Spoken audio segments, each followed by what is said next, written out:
Pour le plan Sénégal émergent, le développement des services de transport est une étape essentielle pour asseoir une économie compétitive et une croissance forte.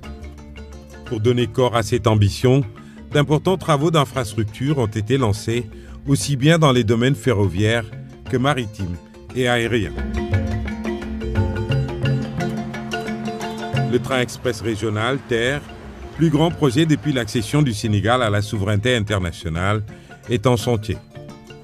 C'est un transport de masse qui va assurer dès 2019 la liaison entre Dakar et Diamniadio en acheminant 150 000 personnes par jour.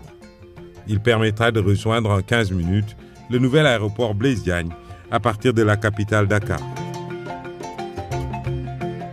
Son coût pour la première phase s'élève à 568 milliards de francs CFA, dont 110 milliards revenant à l'État et 448 milliards venant des partenaires techniques et financiers. Le TER va impacter l'économie réelle, création d'emplois, réduction de la congestion routière et du temps de parcours, réduction des émissions de gaz à effet de serre et amélioration des conditions d'exploitation des transports publics.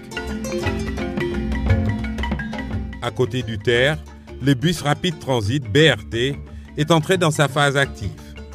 Le gouvernement vient de mobiliser 182 milliards de francs CFA pour démarrer le projet. Le BRT va assurer la liaison entre Guédiawaye et le centre-ville pour transporter 300 000 personnes par jour.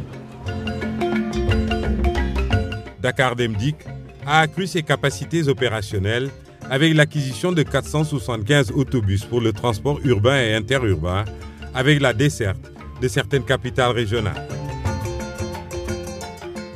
Un vaste programme de renouvellement du parc de minibus est en cours avec la mise en circulation de 1102 à Dakar et 441 dans les régions. Il en est de même pour les gros porteurs en relation avec les opérateurs privés. Quant au port de Dakar, il bénéficie d'une position géographique exceptionnelle avec un plan d'eau de 177 hectares permettant des manœuvres sans remorquage. Le port autonome de Dakar a consenti un investissement de 56 milliards de francs CFA pour mettre aux normes ses terminaux vraquiers et pétroliers. L'exploitation de ces terminaux a été confiée à des sociétés privées pour rendre optimale leur rentabilité. Un vaste plan d'investissement est engagé sur du matériel de manutention adapté aux navires rouliers et des travaux d'infrastructure dans le but de rénover le terre-plein. Les dirigeants tablent sur un port de l'excellence à l'horizon 2023 avec une stratégie de spécialisation des quais fondée sur la performance, l'efficience et la sécurité. Pour sa part, la marine marchande a renforcé sa liaison maritime Dakar-Ziguinchor avec l'acquisition de 2 navires, Agen et Diambogne, la baisse substantielle du billet Dakar-Ziguinchor de 12 500 à 5 000 francs CFA et enfin le dragage et le balisage de l'embouchure du fleuve Casamance pour fluidifier la navigation. Par ailleurs, le port de Dakhonga sera bientôt fonctionnel avec le dragage du fleuve Sinsalo.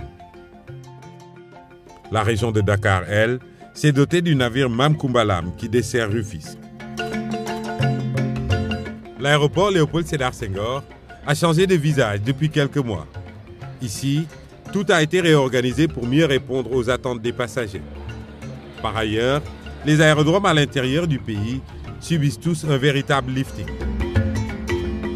En ce qui concerne l'aéroport international Blaise Diagne, AIBD, les plus hautes autorités du Sénégal avaient décidé la reprise des travaux démarrés en 2007 en les confiant à 2 entreprises turques pour les parachever.